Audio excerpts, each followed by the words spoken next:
Hello, ladies and gentlemen, and welcome back to the Ultimate Doctor Who Marathon. This is the show where I look at every classic Doctor Who story, plus a bunch of big finished audio dramas, one episode a day, 7 days a week. Now, before we begin, because in 2019, YouTube was caught data mining the information of underage users, therefore violating the Children's Online Privacy Protection Act, they reached a settlement with the United States government, where they implemented a new policy meant to dodge responsibility and scapegoat creators, meaning I have to ensure that everyone understands that this video is not meant for children. It is not advertised towards kids, it is not marketed towards kids. Doctor Who is a family show that kids can watch, but this video, as with all the videos on my channel, are coming at it from an adult perspective. Therefore, viewer discretion is advised.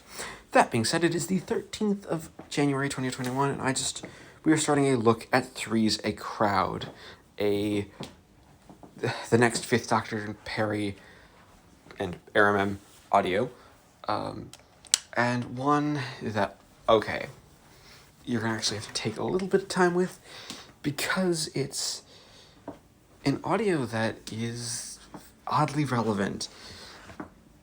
If somehow you're watching this in the future and you don't remember 2020 and 2021, well, we're currently living through the COVID-19 pandemic. This entire story is about a society that is stuck in lockdown and in isolation. It's kind of doing it's written by Colin Brake, who wrote a couple of novels for Doctor Who, and it's basically sort of examining what a society would look like through isolation. Now, this was obviously released way back in 2005, so it's not actually like a commentary on the pandemic or anything. That isn't what the story's doing, but it is an interesting look. This first episode sets up a couple of characters. You have this character they have this colony that basically there are usually no more than two people in a socializing one-on-one. They've never seen three people ever together. It's run by Auntie, who is played by Deborah Watling, who in this first episode, gives a very almost sinister performance. At a real sinister an edge, which is different than her as Victoria, which is something I actually really, really like. I love what Deborah Watling does with this performance and this role as Auntie, because there's I care about my people, but there's the big, I'm doing some shady stuff, and I'm doing some stuff that my people will not abide by, things that are clearly implied to be in the wrong, especially in regards to the safety of my people, of her people. It's all a very interesting, it all makes for a very interesting story, with this character who just, is set up as kind of a villain. Now you also have a character who is obsessed with the conspiracy theory, and it seems like this self-imposed isolation is all done through the threat of something bad happening if people are together. Like, there's implying of drugs in the food that cause people to stay docile. People have to just, follow the government's orders and not leave, which is, that's the bit where it doesn't quite, it's not that it doesn't age well, it's that it doesn't quite parallel 2021, because this is genuinely malevolent. This is one where a lockdown perhaps isn't necessary for a return, because there's, space station. I will say, one of the big problems here is that the Dr. Perry and RMM don't actually do a whole lot in this episode. They're there, but they don't actually contribute a lot to the characters.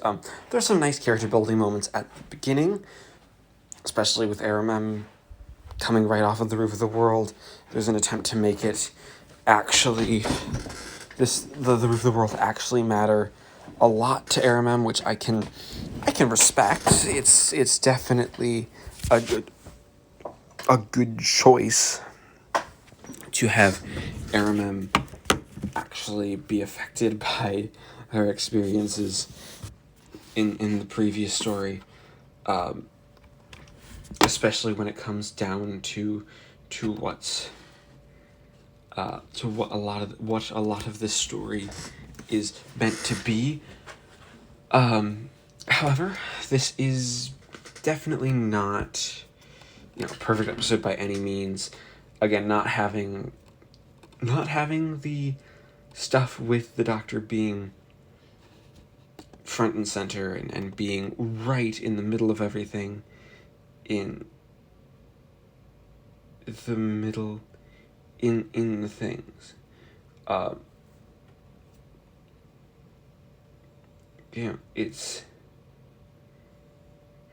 It's a very different story. I think that it does some things really, really well, but it needs to do a bit more in terms of pushing the plot along than what it does in this first episode. Because this first episode is 30 minutes long. It's a long episode, and a little more moving the plot along would have perhaps improved it quite a bit for what the story is doing.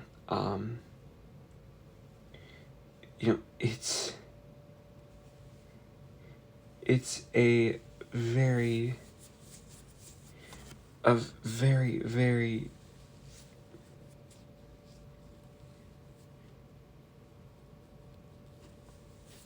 a very, very different sort of plot because of that. You have the different ideas and the different characters, but overall, I'm going to give part 1 of Three's a Crowd a 7 out of 10.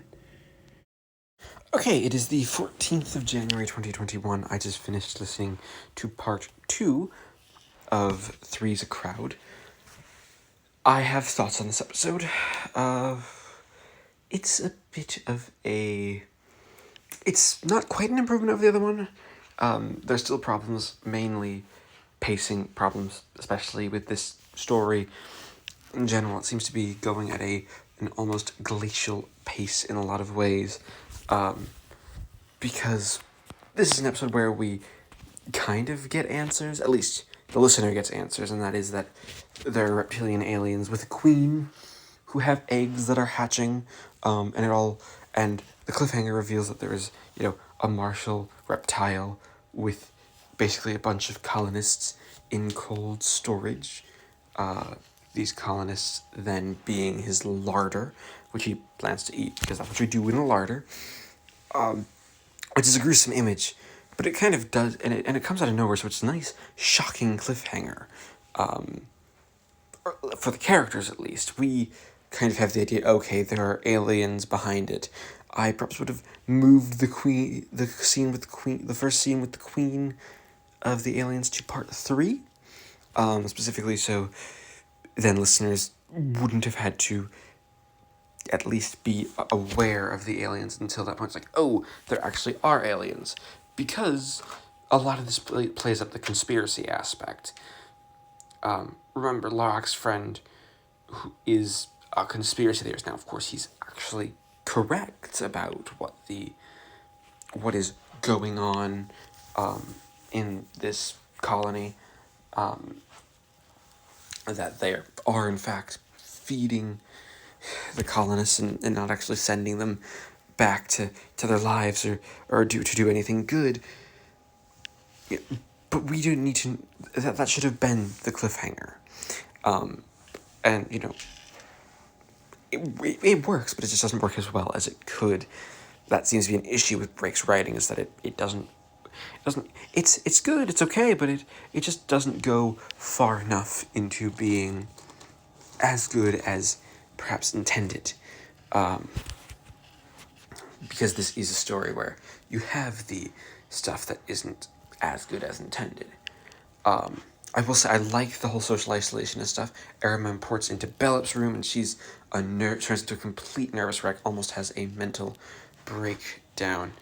It helps that the actress playing her sort of has this nervousness just built into her voice. Her voice is quite high pitched, and it's actually a really, really almost mousy performance, where you get the feeling. She also appears in a Bernie Summerfield audio where she plays essentially a similar character to that, which I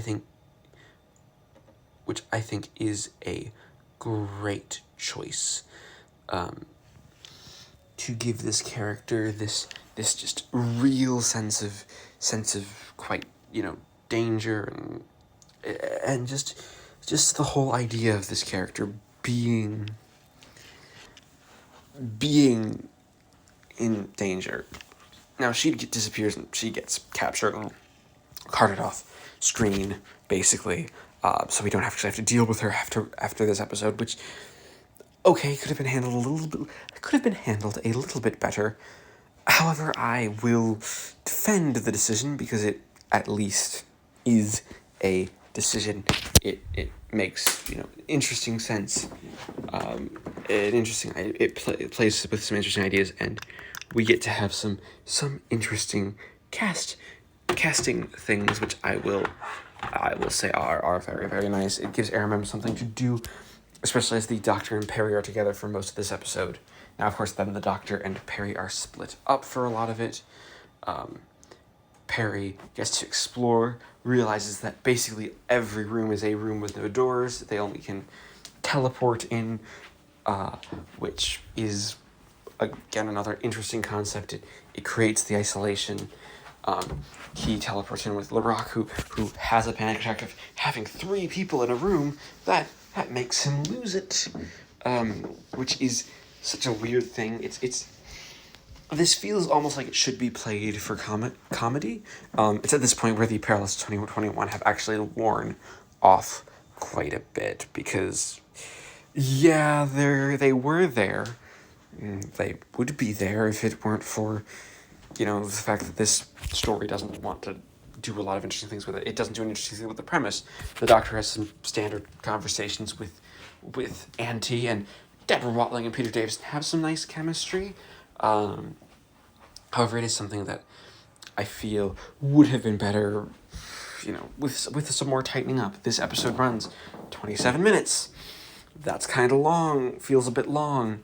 You could have excised a couple of things. Could have tightened up here, push things along there, just to get that pace to a, not so much a brisk pace, just a doable pace, because it isn't a doable pace. It's more of a slow pace, a very, very slow, exposition heavy pace. Now that the episode, ends on a good cliffhanger, I will say the sound design is nice. There's sort of this hollow feeling, and there's this whole idea that this is actually just the original colony ship instead of any sort of actual different thing, which that makes for interesting drama. That means we can move along to more interesting things, but it doesn't mean that the story actually goes these places. So overall, I'm going to have to give part 2 of Three's a Crowd a 7 out of 10. Alright, it is the 15th of January 2021. I just finished listening to part 3 of Three's a Crowd. This third episode is kind of a bit of a mess, in a lot of ways. Yeah, it takes away a lot of the interesting things that Three's a Crowd had going for it, and instead doesn't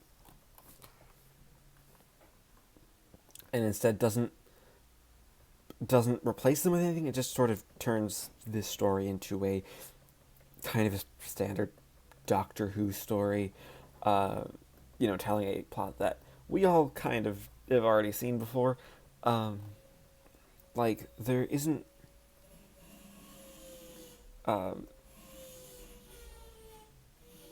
there's just about everything here that that, you have the makings of a possibly decent story, but not everything that could be done. Um, Again, it's not be played for really anything far too interesting.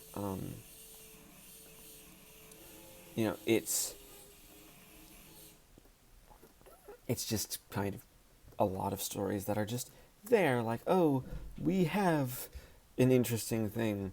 Oh, we can do something different, something where the story comes around, all around to being this aliens. Like, the Hellions are an honorable race of reptiles that are basically making this planet into people, and I guess that's sort of the thing. It's not really a it's not really that much of a story where you get to be here's something different.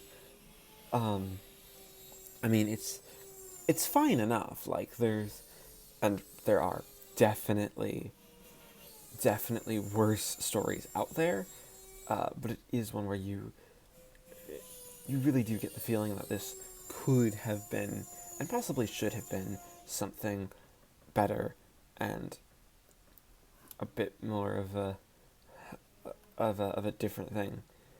Um, you could have done something bigger. Uh, I mean, Peter Davison is great, and I remember trying to lead a revolution with two people who are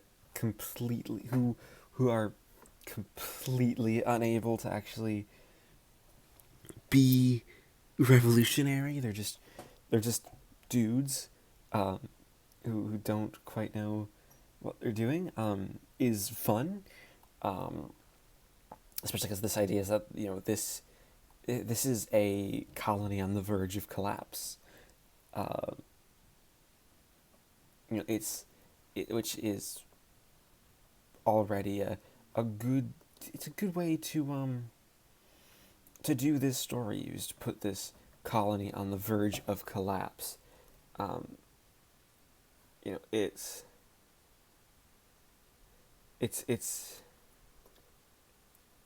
it's a very very different story because of that. You get the different things that are going. Um,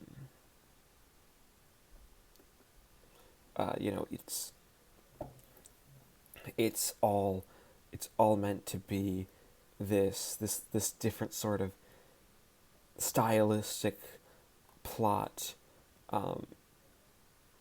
where the characters have their ups and their downs. However, um, however, there is a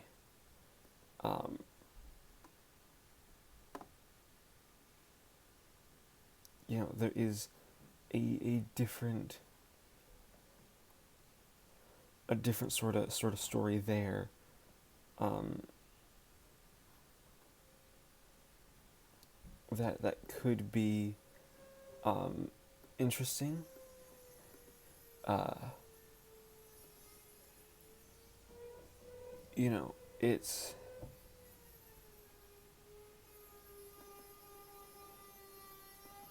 um, it's a different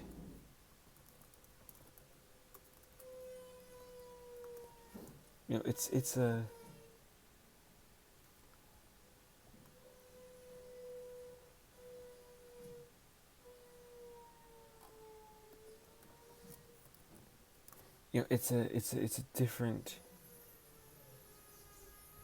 it's a different story. Uh, it's a different story. Um,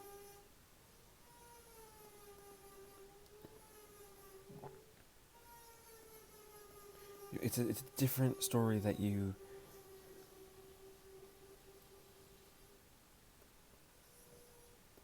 we don't usually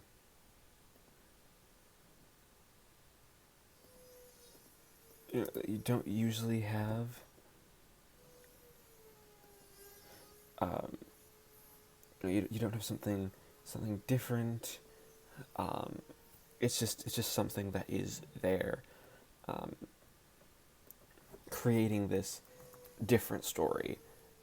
So overall, I'm gonna have to give part 3 of Three's a Crowd a 5 out of 10 because it's just kind of dull. Okay, it is the 16th of January 2021. I just finished listening to part 4 of Three's a Crowd, the concluding episode. Yeah, this entire story's more than a bit weak.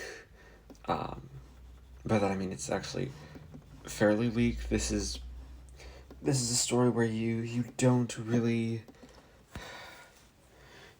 get to see the story end well. The final line of this, the final sequence of the story has, for some reason that is never really made apparent, the doctor suggests Aramem stay, and it tries to play out like this could be Aramem's last story, except it isn't. It feels like there was never even, it was never ever gonna be her last story. Like that's just not what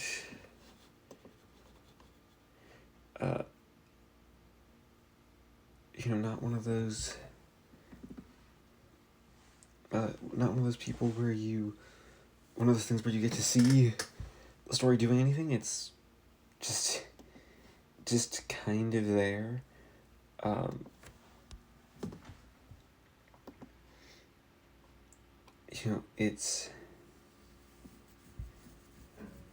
It's a story where you have just it's like, okay, that's the ending, bye.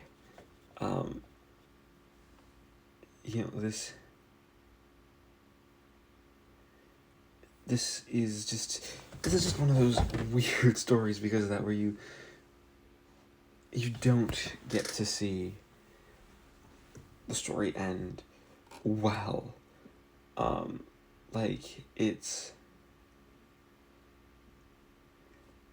It's a story that just kind of stops.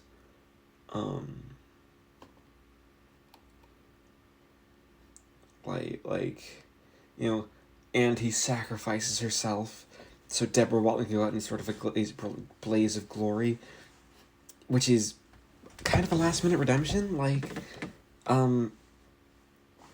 She had the means to defeat the Kellians all along, but she decided, no, we'll work for them, and I won't try to save my people at all, which doesn't make a lot of sense.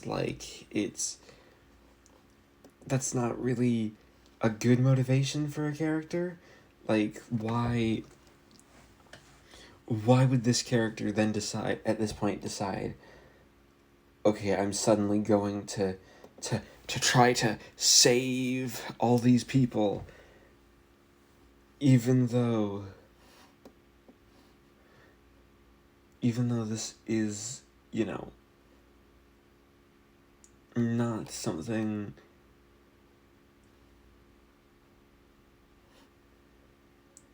something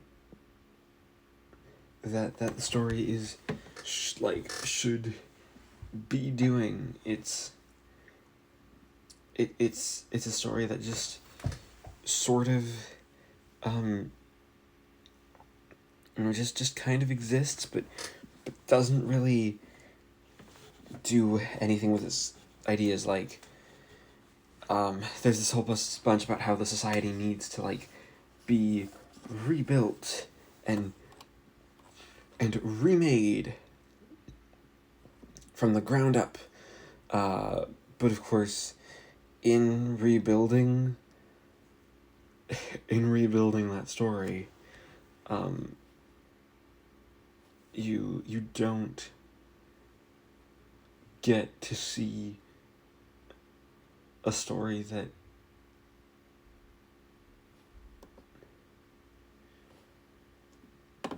that kind of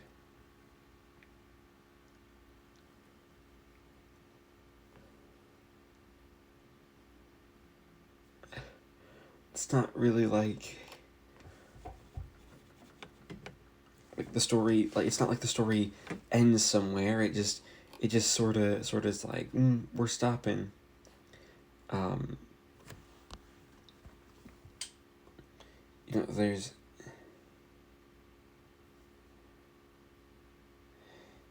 There's there's just everything that the story sort of wants to be isn't. It's really quite weird. That the story just sort of ends like this. It's a story that's like, okay, we've got this idea. We aren't doing anything with it, but it's an idea we've got. And I genuinely just feel like it ends so blandly that it's just one of the most average episodes of Doctor Who. Like, it's not painful to get through anything, it's just boring. And that's genuinely kind of a shame, because that's sometimes the worst thing that a Doctor Who story can be, is boring. It's just everything that the story is, and it ends so dully, and we move right along to essentially the next story after this. Like, it's not like, oh, we need to have this story for some big reason. You don't. It just finds itself in ending. So overall, I want to give part 4 of 3's a Crowd of 5 out of 10. That being said, we added the scores and averaged them out to give 3's a Crowd a final score of 6 out of 10, making it a decent story overall, even though the ending doesn't quite stick. It feels like the story was meant just for the final gag. Though, thank you everybody for watching this installment of the Ultimate Doctor Who Marathon. As always, please leave a like, comment, subscribe if you haven't already, click the little bell icon so you never miss an upload, and join me next time when we look at another pure historical, looking at for having one of the first ones of the marathon to take place in the Byzantine Empire with the Council of Nicaea.